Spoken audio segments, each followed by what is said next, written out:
Welcome to the FNDN Series, your deep dive into startup compensation with industry leaders from across the startup world.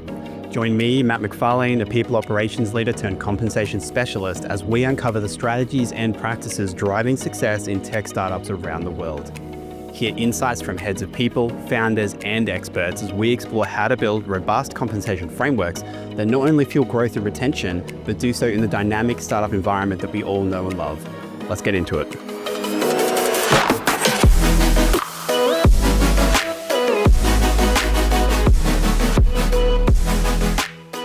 Today, I'm speaking to Rowan Savage, a tech founder and serial entrepreneur who believes in winning by assembling the best talent and unleashing them to excel. Now, Rowan is the former CTO and co-founder of Runn in New Zealand, and we talk about some of the unique practices he helped implement for building a high-performance engineering team. We talk about how he turned recruiting on its head to attract top 1% talent, implemented 4-day work weeks and pay transparency, as well as some very unique pay practices that kept turnover at 0%, had a 100% net promoter score, and resulted in annual pay reviews taking less than 5 minutes instead of weeks or months. Let's dive into it. I'd love to start, I think, this conversation by just kind of taking that step back and understanding, I guess, some of your philosophies, like some of your approaches, some of the things that come to mind for you when you think about your role as a CTO and how you think about teams and performance and people and those sorts of things first. And then we can dive into some of the crazy stuff you've done around pay and other things later. But yeah, let's kick things off there. Yeah, so I think it's something that's always been interesting to me is like, how do you get the best performance out of people? How do you kind of retain people and keep people in your organization? From my own perspective, I was involved with unions like early on in Australia, right? So like it's very kind of progressive, like how do we support workers? Long before I became a founder, right? And so that's been in the back of my mind. And one of the things throughout my career was that I had never stayed in a job very long, right? And I felt personally that I was a high-performing employee that people probably wanted to retain, and yet they weren't able to retain me, right? And so when I was thinking about my own company, I'm like, well, if I were employing the younger me, the older me, like how would I keep me in the organization? You know, what is it that made me leave? What was the policies that made it so that I had to choose to leave? Normally it was just to quit rather than to go to another job or more pay. And so I wanted to make something. It's like, okay, how do I get a person, at my level or better and keep them within the organization? And so right from the beginning, when we talked about founding Runn, and when I was asked to kind of join as a CTO, that was on my mind. Was I knew a bunch of amazing engineers out there, and I wanted to know how I can get them as part of my team to build our company and to build our product. And I thought not just about what I need, but I actually reached out to a few of them, like some of the best people I'd ever worked with or wanted to work with. And I was like, hey, like, if I'm starting this company, how can we get you to join the company? What's important to you? What should we focus on? And that was kind of the build-up. And so, I have an email actually that I sent to my CEO when he asked me to join. And it actually says very little about like technology or anything like that. It's basically laying out all these ideas around how to create a high-performing team and how important that is at the startup stage. If you're 5 people, 3 people, like those people are really, really important. So you want to make sure they're the right people. So I come from that thing of like, how do I build this really high performing team?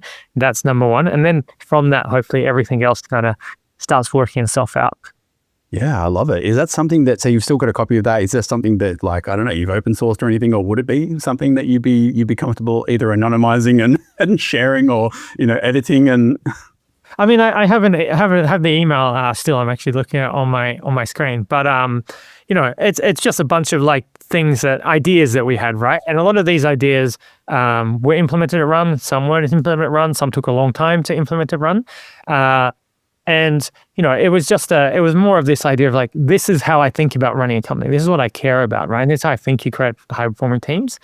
And I came at it from a perspective where I had never really managed anyone before. So I'd been a technical lead in teams before, and I'd actually started 2 companies previous, but we just had like equal co-founders kind of in these companies and never progressed, right? So I was someone who had no manager experience and never had to manage people, never hired people other than being part of, an interview panel, never worked in HR or anything like that. And yet all my ideas related to people and culture. Like that is what I saw as the most important thing coming to this, even as a technical person. Yeah, I love to hear that. I mean, obviously, as a former HR person who, sometimes it felt like you really had to try and build buy-in for a lot of the things that it sounds like you just naturally kind of came to the table with. I'm curious how you found your partnership with like the lead in HR in that sense, and like what did you see their role then in helping kind of bring that vision for this workplace to life? I think because Runn had someone like myself who was so keen on this and important on this, we were almost 50 staff before we hired like a people person within the organization, maybe 40, and many years into it. And so, it was something that we felt we didn't actually need this kind of external person to come in because things were working well. And so I didn't really think about how to get HR involved too much. What I did think about is that I didn't want to spend much time on it, right? Like I realized that building the product and launching is really important. And so I didn't want to have to worry about things like negotiating pay all the time or worrying about performance too much or like what is legislation in certain things. Like, so we just tried to optimize for like, how do we make it easy and assume that we're going to get a lot more benefit by just making things better than the standard, right? So let's just go above and beyond by default, and then hopefully people are happy, and hopefully we don't have these discussions. And found that to be true for a very long time. Was like just by going above and beyond these discussions that HR managers often have to spend all their time and energy in, it just didn't come up. The discussion around pay at Runn, which we'll go into later, like I just didn't have that discussion. Like it just never really occurred with any of my staff over 6 years at Runn, and including in the hiring process, it almost never came up. So designing things deliberately to be like, okay, we're going to use something really good. We know it's going to be good. We know it's going to incentivize people to join, and we know it's going to be better than other places. People just accept that. Like, yeah, this is great. Okay, done. Like, and they're willing to just go with it without having those arguments that might come up otherwise. Right, the law exists as a backstop for the rights or needs of people, and so when you can be above and beyond that, it's really interesting how much that kind of eliminates a lot of the risks and issues that come with a business and with employing people and those sorts of things. So it makes a lot of sense. And I'm really curious about you kind of mentioned that early on. You had this kind of idea of wanting to hire great people, and your process was really like what things need to be true for that to happen. I come up against this, not against this, but it's such a curious point whenever it comes to the topic of pay that a lot of companies get worried that this like unrealistic wish list is going to come out or something like that. I'm curious to hear how that process went for you. Like, was it just with pay? Was it with other things? Like, maybe there's an example conversation that you can recall that can give some context. Yeah, so let's go into that a bit. And I think one thing that comes up when I talk to other people about this and other founders and stuff is like, okay, you're this hyper progressive, employee friendly person, like this is what you care about. And our leadership team did this thing called DISC, which, I don't know how bullshit it is, but, something that kind of measures like how you sit on this thing of like, how much do you care about people, how much do you, and whatnot. And within the leadership team, and at this time, I think we had 8 people on the leadership team, I was by far the most results orientated, right? Like I cared about getting results. It wasn't that I was a caring person or anything like that. I focused on like, how do I get results? What is going to do that? And so that's where a lot of this philosophy is born. It's not like I want to do it just to be nice. I think it's a bonus. I enjoy that part, but I want to get results out of it. And so when we had this kind of discussion early and when I talked to other people, for me personally, I think that like happy and engaged people are highly productive people. And companies focus so much on trying to improve efficiency within the organization. And one of Runn's main product was about improving efficiency in organizations, right? And you talk about like how we can be 3% more efficient, 5% more efficient, 10% more efficient, right? Even with AI, if you're 30%, 50% more efficient. And what I actually believe is that if you can get like highly talented, highly engaged people, you can get, twice the efficiency or twice the productivity of the average person and 3 or 4 times the productivity of someone who has low engagement. So if you optimize to making sure people are engaged and happy, like that gives you so many benefits later on. And it's worth kind of spending the time, energy, and money to kind of do this right. So right from the beginning at Runn, New Zealand, where we're based and headquartered, like we have this policy builder of like you can build your contract employments. And so we went through and did that. And then we took the time to rewrite that entire thing. We went through everything point by point and went, looked at things, said, okay, can we do better? Example of that is I'm from Australia, like yourself, Matt, originally. In Australia, you have 20 days of sick leave by default. In New Zealand at the time, there was 5 days. And so we're like, well, it works in Australia. Just make it 20 days. We'll just make it 20 days in our company. Is that going to hurt us? Well, it doesn't hurt all the Australian companies. It didn't hurt back then. Why don't we just do that thing? We looked at things that kind of annoyed people within the contracts, right? And talked about like, okay, if we're going to, let go of people for performance reasons, let's make sure that it's about performance in there and not just have some other thing like, I don't know. We remove the drug testing policy, for example, right? It's like, if you perform, we don't care what you're doing outside work. I expect your performance. We have clauses about performance. That's what I'm caring about. I'm not going to put in all these other things. So we took the time and energy to do it right the first time. We didn't just copy and paste. And that allowed us to build something that we were proud of and happy to show and share and kind of and be open about. So I think like those conversations around like how much more productivity you can get from getting the right people. And then we're a startup. The smaller company you are, the more important every individual is, right? So if you have 4 people in your team and one's underperforming, that is terribly bad to your performance of your company, right? And so right now, when you're smaller anyway, you should focus more energy on getting the right people. And if that means paying more money, like pay more money. Personally, I prefer to pay twice as much to get a really highly talented and motivated people than get 2 kind of average people at a lower price. Not just because of the output I get, but because smaller teams perform better. Like that's the less people you have communicating, the less crossover you have, that is a better thing. So spend that time and energy early on as much as you can to do that.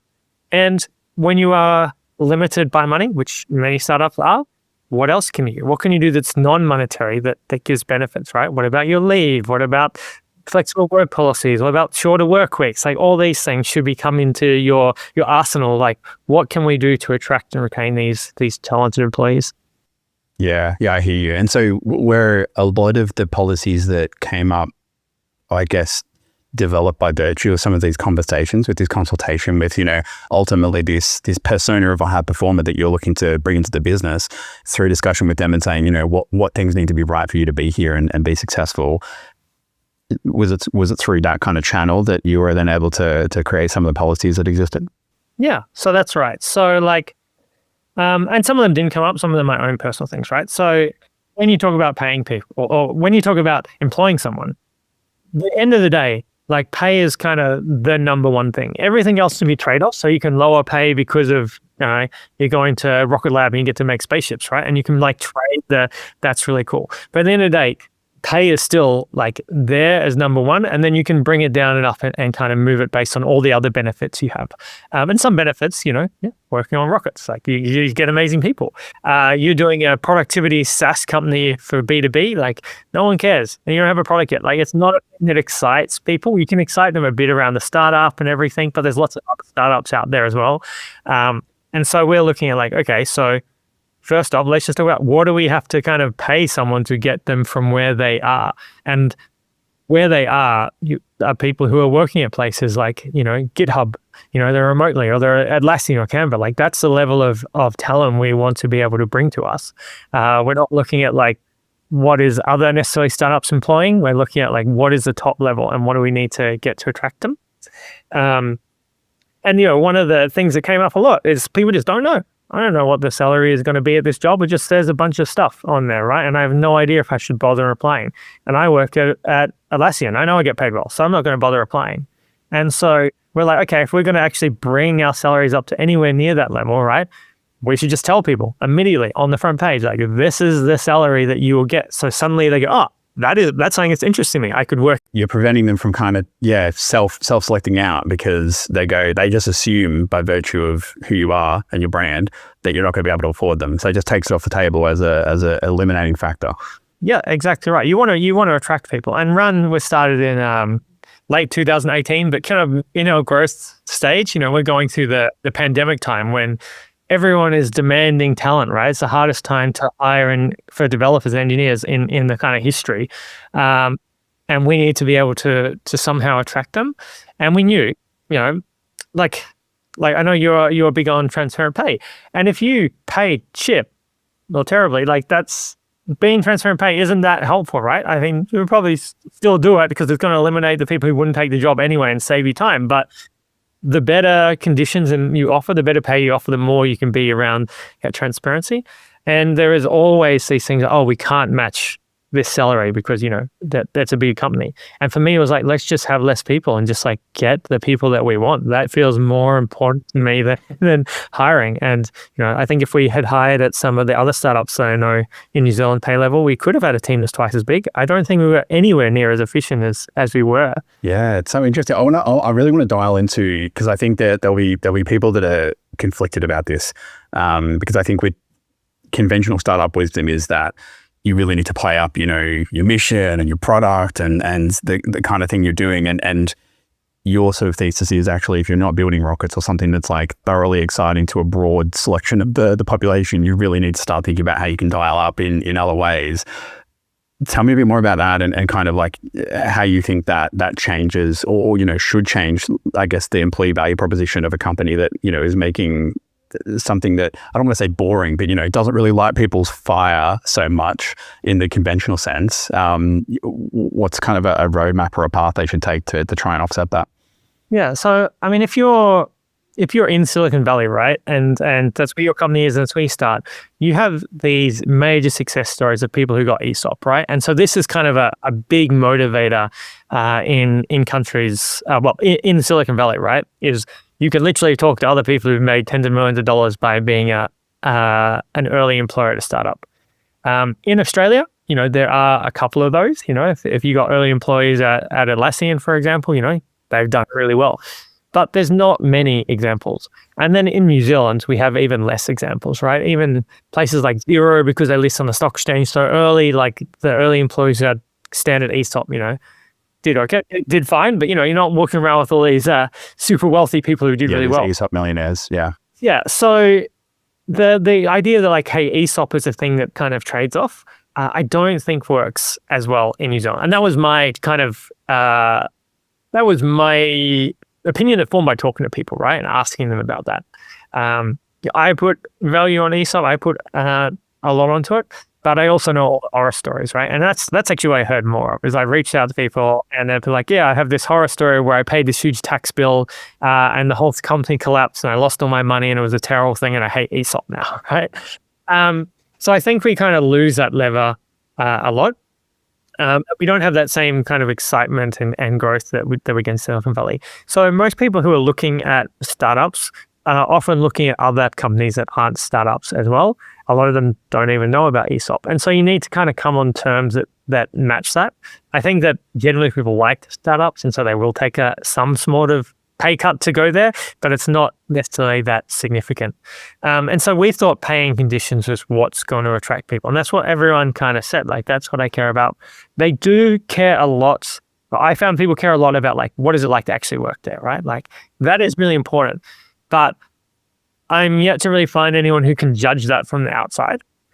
What is it like to work there? I don't know. I haven't worked there. Unless you happen to have someone who's already employed, who's a friend there, who can really give you insights. Like, you're just taking someone on their word, and people have been burnt too many times. The amount of times you hear like, oh, it's so flexible and family friendly and all this stuff, and then you go there and it might not. And so you have to kind of leave with like, well, what is in your contract? Like, what does it actually say that you get? Let's start with there. And that makes people incentivized about, oh, well, maybe I should trust this company. They're doing all this cool stuff. I feel a bit more trust towards them when they say, hey, you get autonomy or you get flexibility. Yeah, I hear what you're saying. And it's really like, I'm impressed, to be honest, with the detail to which you went to ensure that was true of the many touch points that an employee would have with the company. So you're right. Like, a lot of companies would just go, we just need a contract because we just need to start hiring people. It doesn't really matter what it looks like because it's just something that people look at once. They never look at again for the 2, 3, 4, 5 years that they're here. So we don't consider how that is actually an impression. And as you were saying it, actually, I still remember early on in my career being so intimidated reading an employment contract, because it had a lot of that real harsh legalese, do this, you're fired, do that, you're fired, do this, you're punished, like, real black and white type stuff. And I just remember being like, oh my God, like, is this normal? And it can be jarring, I think, especially if, by the sounds of it, and you've got a culture of hey, we're employee-centric and we really care about, you and your success here and things like that, to then receive that document. Arguably, those sorts of companies are harmed more by not having that attention to detail.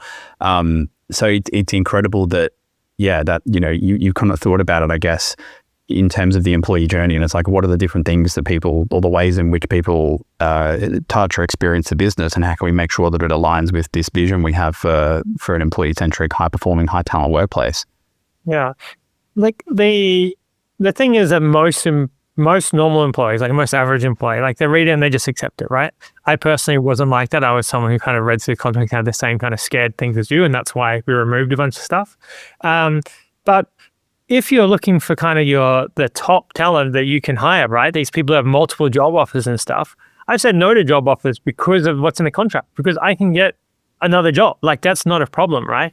You're removing the people who you want the most by kind of making things hard or complex, or putting weird clauses in the contract and all that type of stuff. So, you want to really focus, or we want to really focus on, like, how do we get that kind of top 5% of people? What do we need to do to kind of make them happy? And the easiest way for me to do that was to go reach out to those top 5% of people I knew and be like, hey, okay, what do we kind of need to do to attract you from these other companies to come join us? Yeah, I hear that. That makes a lot of sense. Okay, I want to move into a question that I certainly have. I'm assuming a lot of people listening are probably going to have as well, which is that, like, you've got this vision of a workplace that attracts and retains high performing talent.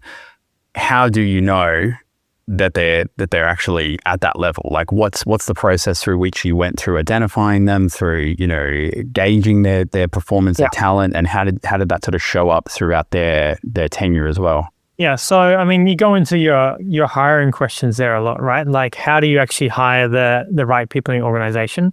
And so the first one is to attract a wide pool of talent, and actually attract it not in the number of people you get, but the quality, right, of people you get. So one of the things that I did for my job ads is I never post them on the job boards, right? I posted on my personal LinkedIn. Our staff would post them on their personal LinkedIns. We'd go to Slack channels, like we'd go to meetups. We'd do things like that. And so we were getting very little kind of, I would say, like the noise, right, of people applying for your job. Like, the people who were applying were like in these highly targeted audiences.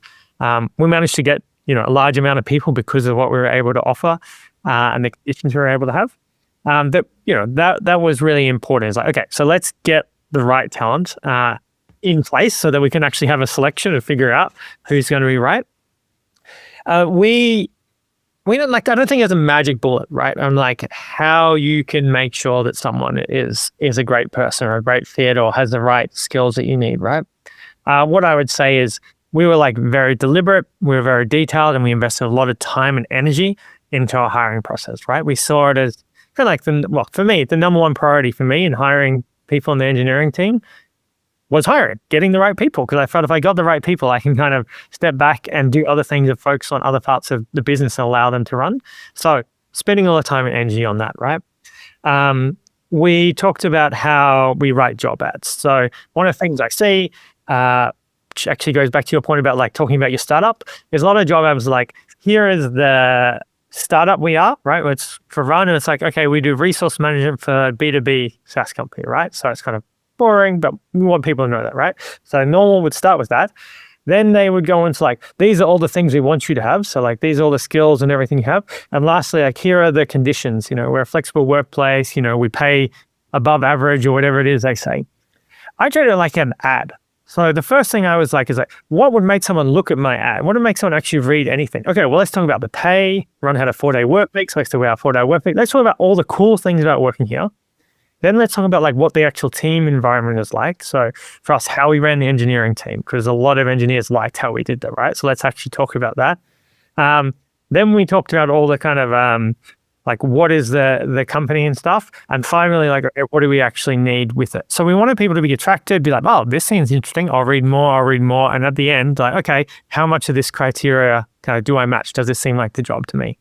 So that was like a way that we wrote ads that got more eyes onto this.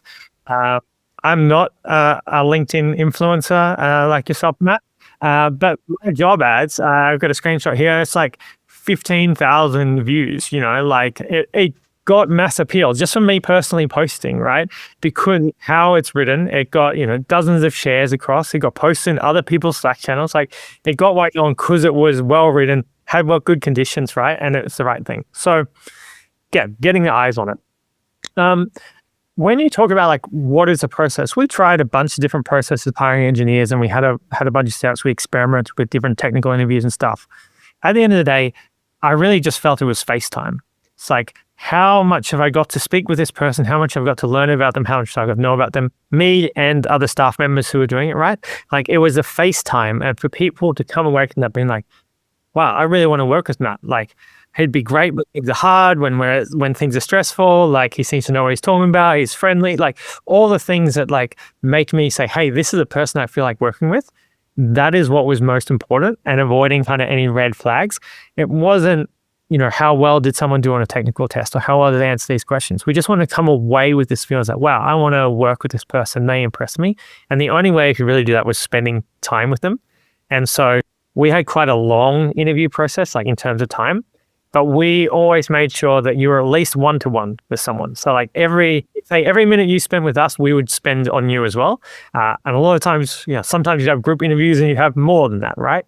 So there's no like, go do a 10-hour take-home test or anything like that, right? Like if you're doing something, you're doing it with a person. We're giving you our full attention and our full time. And that's what we wanted, because we want to know about you and how you work together and the type of situations. So I would just say being really deliberate in what you're doing and spending a lot of time and energy is what makes the best chance of getting the right person in your team.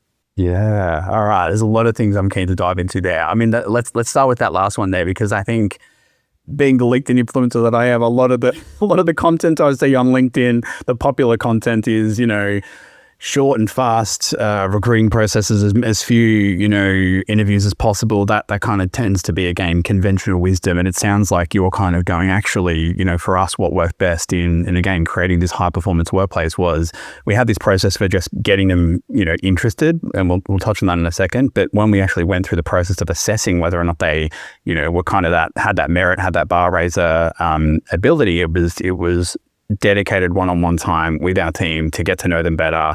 And it sounds like that happened over a few sessions. What was the effect of that? I mean, obviously you were still able to hire high performance. How did it go on the candidate side? Was there a lot of pushback? Did you see drop-offs? Yeah, great question. So I understand, as a candidate who goes through it, you want things to be fast. You don't like all these tests. And so I think there was two things that kind of work for us. So one, attractive place to work, right? So make yourself an attractive employer, and people are willing to spend more time and energy through your process, right? And so I think they were compared to another job, which maybe was more standard, and they're applying to 6 jobs, and all those 6 jobs are like, yeah, I just want any of those 6 jobs. It doesn't matter what, right? And we still got, like, oh, hopefully this is kind of like a dream job that I want, right? This is a limited opportunity, and I'll spend as much kind of time and energy as I need. So I think that helps. So getting them actually invested in being an employee.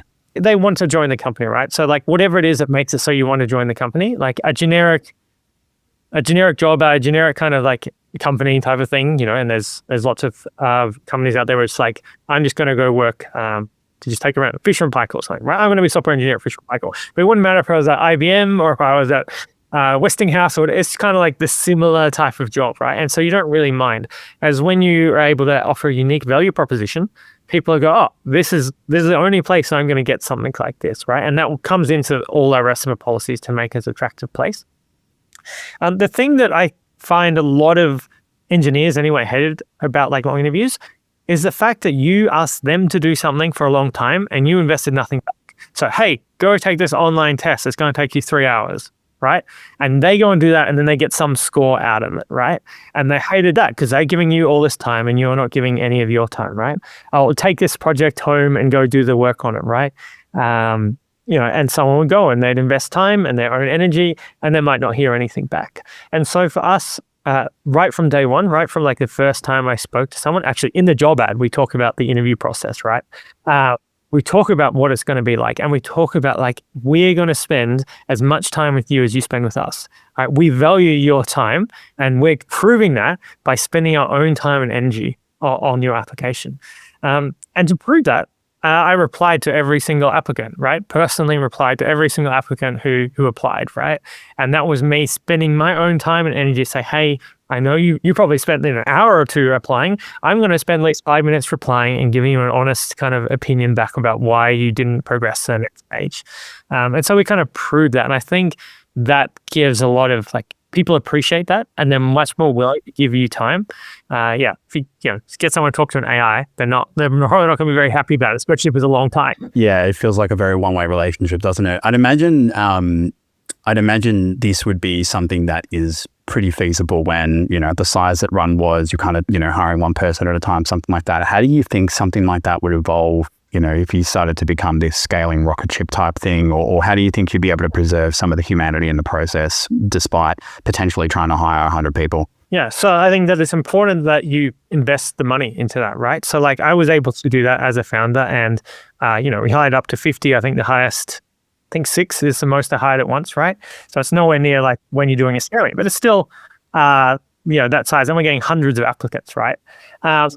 So if we're scaling, I would have to hire more people because I'd want them to invest the time and energy to make sure this process works really well. Whether that's my employees, maybe it's like my engineering staff are doing it, or maybe it's like we're hiring, people and culture people who are going to come and spend time doing this, right? But if you believe that hiring the right people is one of the most important things you can do, then you should invest in that early. Because I found that in my experience in other roles, right, that people and culture spend a lot of their time on managing performance of employees, right? Like they've all this sunk cost fallacies of like they're spending all this time and energy and money on like, how do we get them performing better? How do we performance manage them off? How do we go and replace this person? How do we go and hire again? If you can front load all that by just spending more time and energy and investment on the hiring process, you should do that. And so that's where I'd look at. I would try and understand, okay, how many people is it practical for Matt to be able to go through this process with? Okay, so therefore, how many people do we need, right? That's kind of how I look at it. Simple, logical, straightforward. Yeah, I hear you. Okay, that makes sense. So I want to then dive into the other side of the things you're talking about, which is the attraction stage of actually getting in front of this high performing talent and being appealing to them. A lot of what you described sounds pretty close to what I'd imagine most recruiters or talent acquisition people look at and go, yep, that's dream state, right? I've got my engineers, they're kind of getting involved in their own community, they're sort of promoting the business, they're promoting these opportunities, things like that. I'd imagine, what am I trying to say? I'd imagine that there's a lot of effort on the side of the engineering team to be in that sort of a position to have to go out and sort of promote it. And then it sounds like they're also pretty heavily involved in the hiring process as well. I'm curious to understand a bit more about like what their perspective is on it. Do they see it as one of these sort of, I think you hear about the kind of archetypical engineer, and it's obviously based on all of this assumption, but it's like, headphones on, don't interrupt me, I'm just focused on building this product and things like that. So for them to come out of that environment and then focus on, hey, actually, I want to talk about this workplace that I have to people that are in my network, because then I get to work with them potentially. But then I've also got to go through the process of having these sorts of conversations with them. How did that play out in the business? Yeah, so we'll at some point we might get into like all the stuff we did at Runn, right, around these concepts, but we tried to make it a great place to work. And so I want to kind of talk a bit about why we were able to get engineers involved. Why were they recommending to all their friends to come and join, right? And so let's see if this works. I'm going to quickly share my screen. We're going to try something new on the podcast. Something novel for FNDN Series. That's it. I have this New Zealand's employee NPS scores from benchmark from 2022. And down here, I have something around IT and technology companies, right? What is the average eNPS score? For people who don't know that, it's like employee net promoter score, and it's about how much would you recommend someone work at your organization. Yeah, and so this is on a scale of -100 to +100, isn't it? Yes, that's right. So -100 to +100. And so the average is 0. So it's like half the people are kind of like, yeah, I'll do it, and half the people are like, no. And so we did a survey at that same time. And this is our net promoter score, 100. So every single person in the engineering team said they would recommend someone come and join the engineering team. If you have a net promoter score of something like that, you say this was, and our company size was half our company size at the moment was engineering, right? We had the ability that we were an attractive place to work. People wanted their friends to come and join us, right? They wanted to come and do stuff with us. And that meant they wanted to be involved in how do we get the right people? How do I keep this place an amazing place to work? Now, you mentioned that not every engineer wants to do this, right? Like head code's on coding. Totally. So I just asked the volunteers. That's why I said, hey, we're going to do a hiring process. Who wants to get involved in the hiring process? And we never had a lack of volunteers from that. But we did have people who just, I don't particularly want to get involved in that. I trust you guys. I like doing my thing. And that's fine. So we were lucky in that space that we had engineers who were involved. And I think most of them enjoyed their interview process, and they want to be able to like pass that on as like, hey, I want to make this interview process enjoyable for the next set of people who come into Runn. Yeah, that makes a lot of sense. And I guess you would see that kind of concept of like attracts like pop up a lot, which is that, certainly in my experience, I'd imagine similar to yours, which is like if you're a high performer and you care about the level and the standard of work that's being done, you don't really want to hire just anyone or bring anyone into the team, right? So you're probably particularly picky. You mentioned as well that, earlier on, it's kind of hard to make a dent in people's impression of you as a company just from advertising in the sort of traditional format. So I'd imagine you can kind of circumvent that. I know I certainly read a lot of I think it's the Edelman Trust Index. Every year they publish how much people trust certain institutions. Trust in employers certainly is going down, like many institutions. But your ability to circumvent that fundamentally by saying, actually, it's our people that are speaking to their connections. They've got these kind of warm, or that they're known within their community or something like that. You can kind of circumvent that. But then you're not only doing that, but you've got this, this job ad, which you've fundamentally really just like, you've reshuffled the order, right? Like you've gone, let's focus and prioritize the things they care the most about first. The pay and the conditions, the work environment, these things that, when we talk about your +100 net promoter score, these are the things that really stand out. And yes, we'll cover the other stuff that, the traditional job ad covers, but it's at the bottom. So they still get to know who we are and what we do and what we need from them. But fundamentally they're going, oh my God, this sounds like an incredible place to work because you've got incredible people that have helped you shape that culture. So I love all of that. And I think that for me just sums up like, yeah, there's so much in there around like what you can do to run a really robust and effective recruitment practice by all means. Now I'm keen to, for the last little bit of our call, I'd be remiss if we didn't start to talk about pay a bit. So we've touched on it a little bit. You've talked about the pay transparency stance and the environment that you had in the business. You obviously mentioned the pay transparency was something, again, through the recruiting process that you surfaced as a way to make sure that maybe high performers from Atlassian or Canva or some of these other kind of, top tech talent employers didn't self-select out. What are some of the other ways in which your pay practices were kind of formed through this vision of being a high performance workplace that maybe stood out from the norm? Cool. Yeah. So happy to go into like the things we did around pay. And one of the things I kind of want to get into a little bit is that I don't have like a people and culture background, right? Never worked in that space, never manager. And I don't read, these reports that you read, I'm not, other than you, I'm not really connected to influencers. Most of this stuff was just kind of going to kind of first principles. Like, okay, what is important to me as an individual, right? How am I going to make it up? It wasn't going necessarily copying different organizations, though there were organizations like Buffer that stood out as like a great thing to kind of lean on. But a lot of it was just like, let's just do what we think is great. And hopefully other people think that's great. And some people won't, and that's fine. But as long as we get like some sliver where we're really the right company to work for, we used to say, we want to be the best company in the world for a very small selection of people. And then we want to be able to find those people and attract them to our company, right? So yeah, pay. What did we do? Pay transparency. So we had pay transparency on the job ads, but we had it on our website. So you could just go to the website and you could look at the careers page, and all the time it was listed, here are the salaries that we pay in our organization. It wasn't like on Buffer, they have like the first names of employees. So ours was just like the levels and the roles, and you could see what someone's going to get paid. And so we did that so that at any time, not just when advertising, people can kind of understand what we do as an organization and all the hopefully good things that we bring.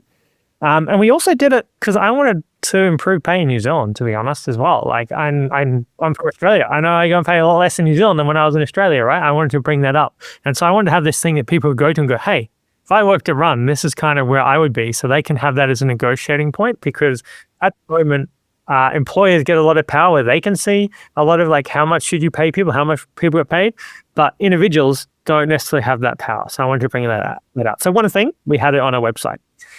Two, we had an exact amount. So we didn't have a band. We didn't say like it's from $130,000 to $160,000. It was just $142,500. That is how much you get paid when you start at Runn at a specific level. So we had 6 levels in the end at Runn, I think, plus the senior executive team. And they were just listed on there as this is your starting pay. We didn't negotiate ever. And we said on the website, this is not a negotiate. This is kind of just what you get. We did automatic pay rises at Runn. So we did 2 types of automatic pay rises every year. They had nothing to do with performance. So one was we increased the base salaries based on kind of market conditions, right? So we want to make sure we're always, we never got to top. We never beating Atlassian or even the same as Atlassian, but we were kind of within the ballpark. So we want to make sure we're always kind of that top 15% of employers. And then we did one based on experience. So how long have you been with the company? Well, you're more valuable with the company because you've been with longer. It's more important to retain you. So we want to just increase pay automatically right there. And that allowed us to separate talking about pay and talking about performance.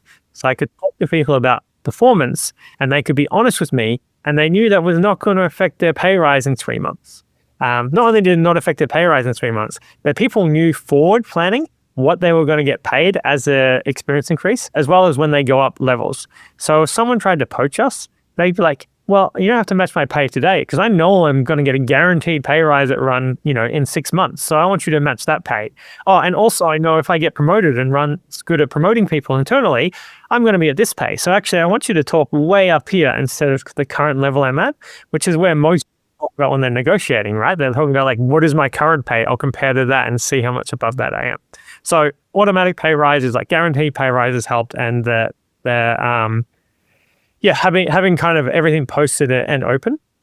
One of the things that we did that was very unique and we thought was going to be temporary, it lasted so far the whole time at Runn, was we paid every role the same at level.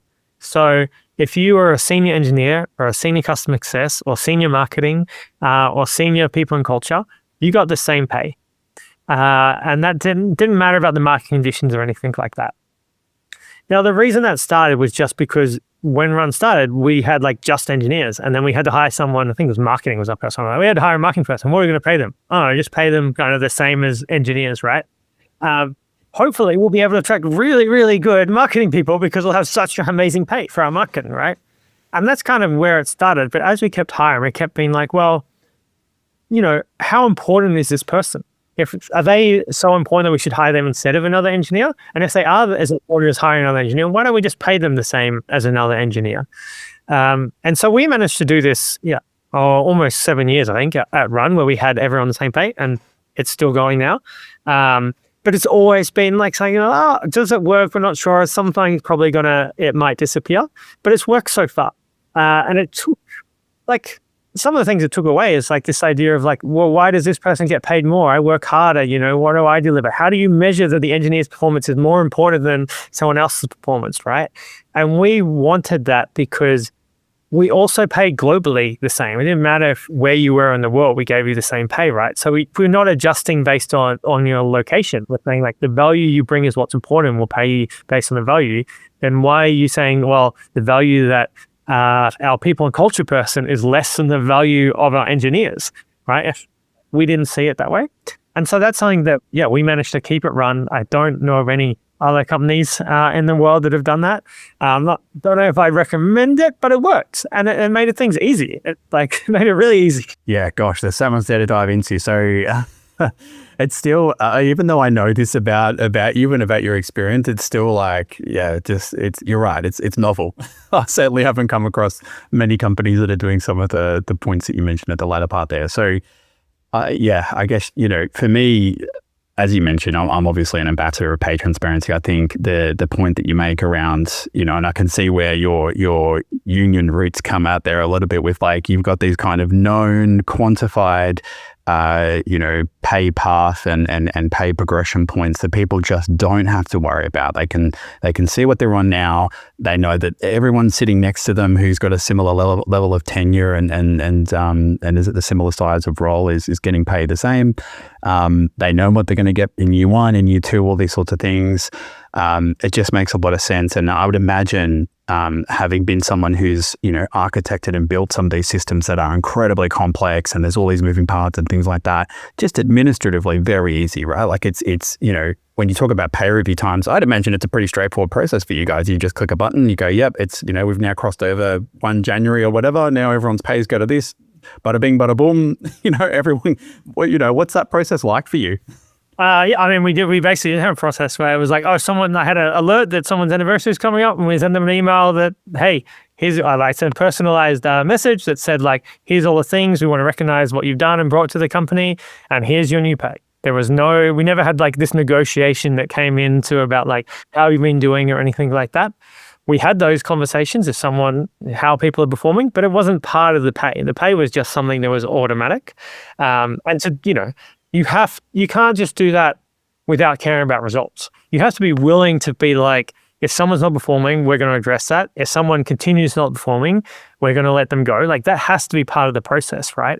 But we just don't say the way we're going to incentivize that is we're going to negotiate at pay time on what you're getting, right? We just say you're going to get the same thing. I can say that two things around knowing people around you, right? What do you get paid? There was kind of pushback or conversations that happened, especially when I talked to some people in culture, employees at other companies around but what about someone feels they're performing better? Shouldn't they feel they're getting more rewarded than someone else?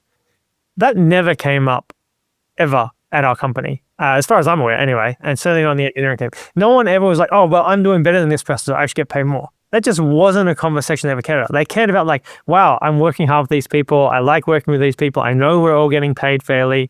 And I expect someone to perform at a high level. And, there was a lot of accountability of employees keeping each other accountable for are they performing at the right level. But everyone was yeah, okay, we're all high-performing employees. And the difference between people is not so significant that it actually matters. It helps when you just have a great place to work as well, right? Because people are less likely to leave. They already feel they're getting paid well, right? Most people don't want to push other people's pay down, right? They just want to feel if you're being paid less as someone who's doing the same job in your organization, you compare yourself a lot to those other people. Am I doing worse? Why am I getting paid less? Was it negotiation? Is it because I'm women? Is it because I'm, what is it, right? But if you're getting paid the same as everyone else, I think you much more look at externally, okay, externally, how am I getting paid compared to other companies out there, right? And if you're paying well compared to other companies, they look back, oh, sweet, I'm getting paid well compared to it, and my compatriots are, great, that's nice and easy. So it just never really came up, and it was super easy. Yeah, it makes a lot of sense the way you talk about it. I'm curious then, how did performance show up as a process? Did you have performance practices in place? What did that look like then? That, because obviously you still want to preserve high performance within the organization. How did that manifest from either a cultural or whatever perspective? When I think about the engineering team and performance, right? There's the whole bunch of practices that go into, right, what it makes to make a high-performing team, right? You can't just take one thing, if you do this one thing, it works. Same thing with a Runn's 4-day work week. People say, can we just do that? It's no, you have to do a bunch of other stuff to make it work. But in our engineering team, so we gave a really high amount of autonomy and a high accountability, right? And when I say high autonomy, I am putting it to the actual employee to tell me what they're able to accomplish. Right. So we were going to this place where it's like, hey, we need to deliver this project and we need to deliver it by this time. I want to work with you, and you kind of work with me to say, what are you going to be able to deliver in this amount of time? And Runn was a bit different. We kind of set times that we were going to deliver things rather than a scope. We'd be like, okay, this is the time we have to deliver it. You tell me what you're able to deliver in this time, right? And so the employee got to say, like, this is the things that I'm going to be able to do. This is what I'm going to accomplish. And I'd be like, okay, great. I'm holding you to account to accomplish these things you said you were going to do. I'm not telling you to accomplish something impossible. You're the one who told me you could do these, right? If it wasn't enough, then maybe we have to add someone to the team, right? Maybe we have to make changes. But I wanted them to be the one who said, yeah, I can deliver this. And what that meant is when I had to when they delivered the project, we could go back and look at it and say, like, how did we do against these things that you said you could deliver? Hopefully a lot of the time they managed to deliver on that. But when they didn't, we could start diving into what are the reasons around that. Was it something that was in your family? Was it just it was harder than expected? Was it some lesson that we need to change in the future, right? What is it? And I would do it in a place where we did like these 8-week cycles. So every 8 weeks, I got to kind of go into these one-on-ones and take someone into like, okay, how did we perform against this? And it was fine to be underperformance occasionally, right? Everyone kind of missed targets and everything. But it was something we were looking for a reoccurring pattern. And when I found, when there was someone's reoccurring pattern, we'd dive deeper into it. And the best thing I could do to hold someone up was like, we give you the same conditions, the same pay, the same benefits as everyone else in it. You can look around at the other people who you're working with and see how they're performing and what they're delivering on. And I need you to be at that standard. And I'm willing to help you to be at that standard. Let's work on what's missing. But if you're not at that standard, there's a lot of other people who want to work at Runn, right? Like we expect a high performing team. I'm going to hold you to that. And you're not disadvantaged compared to anyone else. We were lucky that in the engineering team, it definitely came up.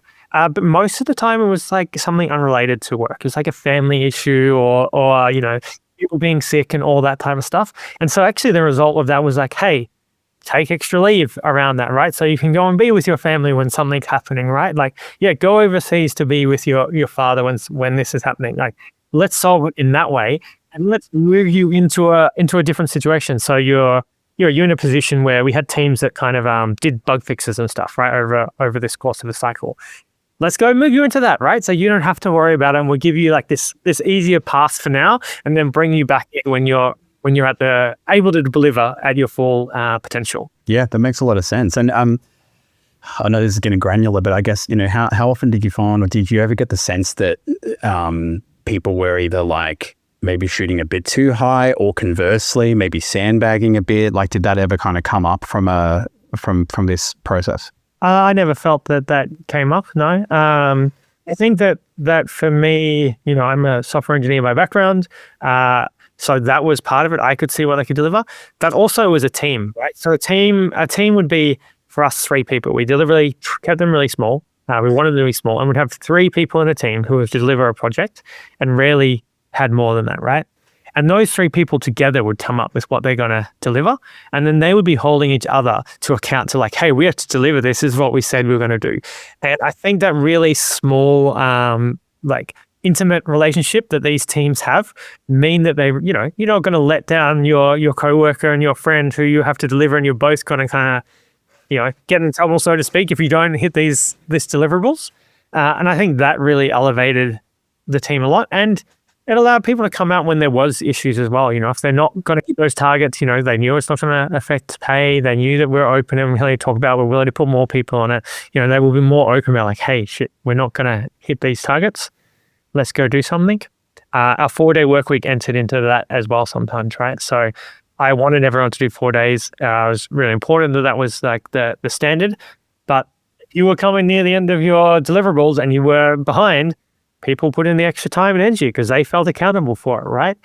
Whether that meant they worked 5 days, whether they worked necessarily longer to do it, right? I was making sure they were the one who like, I feel that I have to deliver this. I said I was going to do it. Yeah. Again, it just speaks to, when you can get the culture into a place where the norm is for high performance, when there is safety, when there's trust, things like that. And also I get the sense that it was like quite low on control. It wasn't this kind of like top down type of approach. It was, again, a very consultative, what do we think we're going to accomplish in the coming, 8 weeks, things like that. It just seems that it's created the right kind of environment. All right. it's incredible stuff. I know we're coming to sort of the end of our session here. So reflecting back where, from a pay and conditions environment, we've got this like 4-day work week. We've got, everyone at the same level, no matter what sort of job family or, whether it's marketing or engineering or whatever, they're paid the same, no matter where in the world they are, they've got a similar sort of pay package. Last question I want to close out. Well, maybe there's two more here. One is, what were the lessons learned? What were the hard lessons that you learned as part of this? Was there one or two things where you just go, yeah, like, we've done these things that are quite contrary to what a lot of organizations do. Here's where the downside was to it. And then we can close things out with tips. One of the big things that we kind of struggled with was when we hired like senior executives into the organization, and they kind of knew about some of the stuff, it's on the website and everything, to come into an organization where they've come with someone that doesn't have any of this stuff. And then we kind of just expected them like, hey, this is how we run things in an organization. And it's kind of normal. And like my team is doing it, right? And they have a different team. And it was kind of problematic, right? Like my team could request leave on the day they wanted to take leave. As long as a short period. I was like, so we built this whole system, designed it so we worked asynchronously, so it's not a big deal if you're not here today because something came up. Like, that's totally fine. Other teams weren't used to that. They didn't necessarily design that into their system, right? Their leadership wasn't like fully embraced with that. And so it created these differences where, at Runn, the engineering was almost like an idealized version of this because it was a lot of my opinions and policies that I created and everything. And other teams were kind of like trying to do their best to do it, but not necessarily hitting all those same milestones. And there's lots of, reasons for that. And part of that is me not being strong enough in my leadership team to be able to help people and coach people into doing this, but also making sure that the people we bring in have this similar philosophy, right? So at the employee level, there was very few problems really at all around a lot of this stuff. But at some of the senior leadership level, it became much more controversial. And we had these debates about what's working and what's not. And it was often like it's working in one team and what not necessarily working at the same in another team. And how do we kind of rectify that? So yeah, that was a big lesson. If I'm doing it again, I would be really thinking about how do I form this leadership team? How do I do training within the leadership team? How do I coach in the leadership team to be like, this is the reasons why we do it. This is why we get high performance. And this is what our expectation for our managers is. Yeah, it's a good lesson. I would imagine, the first thing I thought about when you mentioned that everyone, no matter their kind of job focus, gets paid the same if they're in the same level, is a lot of companies would look at that as unnecessary overspend, right? They just go, oh my gosh, like the market doesn't pay that much, so why are we paying that much? So therefore we're potentially, clearly there's a lot of benefits to the contrary, but I would imagine at that level, there would be a lot of that kind of discourse around whether this is the right practice for us, especially if you like every company does, you go through hard times or, you just start to question some of the fundamentals you put in place. So, to expand on that, like one of the problems we had to deliberately try and rectify was like, we can hire someone at a junior rate in our marketing team because our junior rate's as much as a senior person in another company, right? And we're like, but their experience, their level, they are a senior person we want them to come in at this senior level, right? And so that was like a thing that came up that we would have to try and like, hey, is this actually a junior level? Or are you getting like someone who's senior and you're just kind of like, we can pay them less?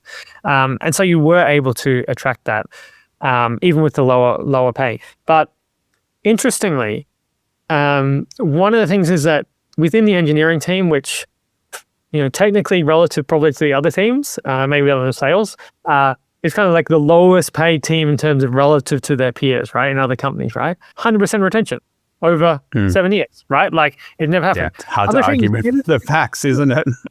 Other teams didn't have 100% retention. So this idea of like, you have golden handcuffs because you're paying so much better. People left those other teams for other reasons, right? For whatever those reasons were.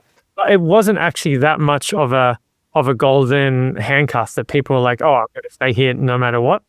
On that type of golden handcuffs, like as far as I'm concerned, golden handcuff is only golden handcuff if people don't want to be there. They like working there. If they engage with it, then actually it's just a great place to work. Yeah, it's a performance multiplier, isn't it? Yeah, I hear you.